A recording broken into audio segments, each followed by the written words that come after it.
मराठा आरक्षण आंदोलनाचे नेते मनोज जरांगे पाटील आज 7 ऑगस्ट 2026 पासून आपल्या पश्चिम महाराष्ट्र दौऱ्याची सुरुवात करत असून दुपारी 12 वाजता ते आंतरवाली सराटीमधून रवाना झाले आहेत.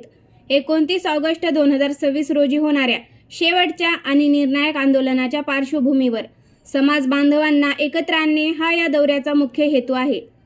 हा नियोजित दौरा 7 ते 12 ऑगस्ट 2026 दरम्यान चालणार आहे.